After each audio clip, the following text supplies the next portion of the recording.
नमस्कार।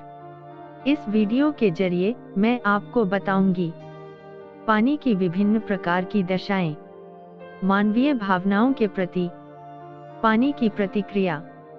विधाता ने जब सृष्टि की रचना की तो एक ही धमाके से यह धरती, यह आकाश और पानी भी बना दिया।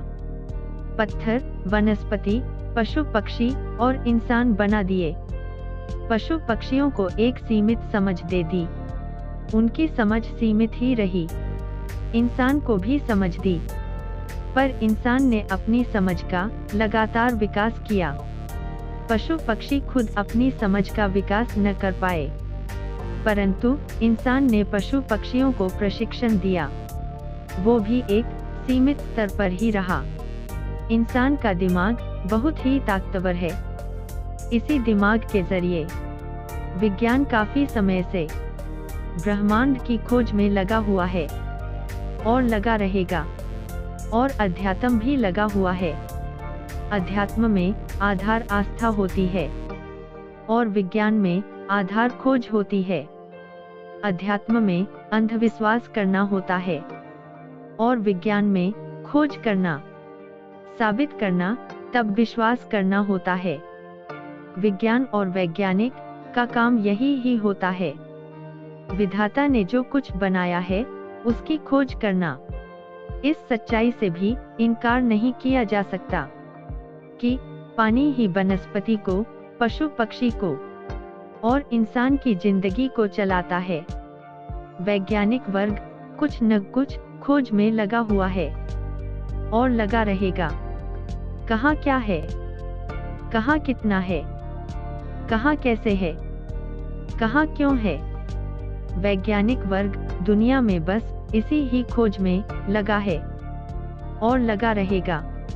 इसी खोज के प्रयोग और अनुभव ने यह पाया कि पानी की मात्रा पौधों में 80 से 95%, जानवर में 62 से 75% और इंसान में 70 से 75% होती है। पानी ही इन तीनों के तापमान को नियंत्रित करता है और पानी के माध्यम से ही इन तीनों में पोषक तत्वों का चलन होता है। इसी खोज की और गहराई में जाने की कोशिश की गई। हमारी टीम ने पौधों पर प्रयोग करना शुरू किया। मानवीय विचारों का प्रभाव भी पौधों पर पड़ता है, इसी बात का प्रयोग करना शुरू किया गया। पौधों पर प्रयोग के पहले चरण में हमने रिसर्च किया। पौधों के पास बैठकर अपने अलग अलग विचार पौधों पर डाले गए। भावनाओं पर विराम देकर गुस्से की भावना, दुहक की भावना, खुशी की भावना और दिव्य भावना, इन 5 प्रकार की भावनाओं के विचार पौधों पर डाले गए और पौधों को रोज रोज सामान्य पानी ही डाला गया। गहराई से और ध्यानपूर्वक अध्ययन किया गया। प्रयोग के पहले चरण में हमने पाया कि हमारी सोच और भावना के अनुसार अच्छा और बुरा प्रभाव इन पौधों पर साफ दिखाई दे रहा है। कोई पौधा कमजोर, कोई मुरझाया और कोई पौधा विकास भी किया है और कोई पौधा विकास भी किया और चमक भी दे रहा है। और जो पौधा चमक दे रहा है वो वही पौधा है जिस पौधे के पास बैठकर दिव्य मंत्र उच्चारण किए गए थे। मतलब यह कि इन पौधों के अंदर पानी की जो मात्रा है वो पानी इंसान की अलग अलग भावना को अपने ही अंदर जमा कर रहा है, संग्रहण कर रहा है। उसी भावना के अनुसार पौधे का विकास कम और ज्यादा हो रहा है। प्रयोग के दूसरे चरण में हमने इन्हीं पौधों को विचारों की मात्रा ज्यादा करने के लिए एक मग में पानी डालकर पास में रखा गया और वही अलग अलग विचार और भावना पौधों पर और पानी पर फिर से नियमित रूप से डाले गए। और अब अलग अलग विचारों के साथ साथ अलग अलग विचार वाले पानी को भी पौधों में डाला गया। मतलब अब पौधों को 2 गुना खुराक दी गई। रोज रोज ऐसा ही किया गया और तय समय पर ध्यानपूर्वक अध्ययन भी किया गया। और अब इस दूसरे चरण के प्रयोग में यही पाया गया कि दोगुनी खुराक से दूषित विचार वाला पौधा ज्यादा कमजोर और सूख रहा है, और अच्छे विचार और उत्तम भावना वाला पौधा दोगुनी खुराक से और अधिक विकास कर रहा है, ज्यादा चमक भी दे रहा है। अब इसी प्रयोग के तीसरे चरण के प्रयोग में पानी पर ही प्रयोग किया गया, और वो प्रयोग का सबूत आप एक एक करके प्रयोग की तस्वीरों में देख सकते हैं। इस तस्वीर में आप देखिए, सामान्य पानी के एक सैंपल का अध्ययन किया गया।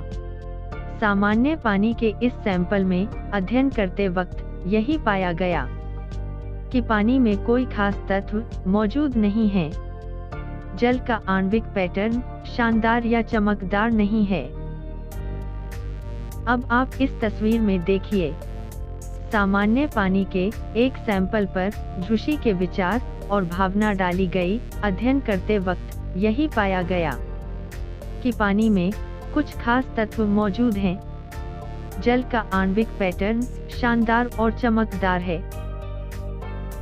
अब आप इस तस्वीर में देखिए, सामान्य पानी के एक सैंपल पर गुस्से वाले विचार और भावना डाली गई। अध्ययन करते वक्त यही पाया गया कि पानी में कुछ अजीब तत्व मौजूद हैं। जल का आणविक पैटर्न धुंधला सा और रंग भी बदली हो गया। अब आप इस तस्वीर में देखिए, सामान्य पानी के एक सैंपल पर तनाव ग्रसित वाले विचार और भावना डाली गई। अध्ययन करते वक्त यही पाया गया कि पानी में कुछ अजीब तत्व इसमें भी मौजूद हैं। जल का आणविक पैटर्न धुंधला सा और रंग भी बदली हो गया। अब आप इस तस्वीर में देखिए, सामान्य पानी के एक सैंपल पर दिव्य मंत्र उच्चारण करते करते भावना डाली गई। अध्ययन करते वक्त यही पाया गया कि पानी में काफी खास तत्व मौजूद हैं। जल का आणविक पैटर्न बहुत शानदार और चमकदार है। दूषित विचार वाले पानी, झुशी के विचार वाले पानी और दिव्य मंत्र उच्चारण वाले पानी का अलग अलग अध्ययन किया गया। इन 5 अलग अलग प्रयोग और अध्ययनों ने यह साबित कर दिया कि दिव्य मंत्र उच्चारण वाले पानी में अधिक चमक और अधिक ऊर्जा है, जिसे हम दिव्य जल कह रहे हैं। और इस दिव्य जल का रोजाना सेवन करने से हमारा शरीर भी अधिक ऊर्जा वाला और अच्छी सेहत वाला ही रहेगा। दिव्य मंत्र उच्चारण से जो पानी हमारे शरीर में है, उसी के जरिए हमारे शरीर को ज्यादा अच्छी ऊर्जा और ज्यादा चमक मिलती है। शरीर को ज्यादा अच्छी ऊर्जा देने के लिए रोजाना 1 गिलास में पानी भर के अपने पास रखकर अपनी अपनी धार्मिक आस्था वाला 1 से 2 मिनट दिव्य मंत्र उच्चारण करके सामान्य पानी को दिव्य जल बनाएं। दिव्य जल को रोजाना पियो। खुद भी और अपने प्रियजनों को भी ऐसा ही करने को कहो। ऐसा आप नियमित रूप से रोजाना और 1 महीना करो और देखो कि आपकी जिंदगी में कितना अच्छा बदलाव आ रहा है। दूषित विचार वाला पानी न पिया जाए, क्योंकि दूषित विचार वाला पानी आपके शरीर को नुकसान ही पहुंचाएगा। रोजाना दिव्य जल पीने से आपको आंतरिक ऊर्जा भी मिलेगी और इसी ऊर्जा से आप बाहर की बड़ी से बड़ी चुनौती का डटकर सामना कर सकते हो। आपकी सेहत भी बहुत अच्छी रहेगी। घर से बाहर या अपने काम की जगह से बाहर जाने से पहले दिव्य जल जरूर पिएं। बाहर सड़क पर भी यह दिव्य जल आपको सुरक्षित वापस आने जाने में बहुत सहायता करेगा। हमारे इस प्रयोग से यही साबित होता है कि अपने खाने को और पानी को दिव्य मंत्र उच्चारण के साथ दिव्य भोजन एवं दिव्य जल बनाकर ही खाएं और पिए। खुश रहिए, स्वस्थ रहिए, समृद्ध रहिए। धन्यवाद।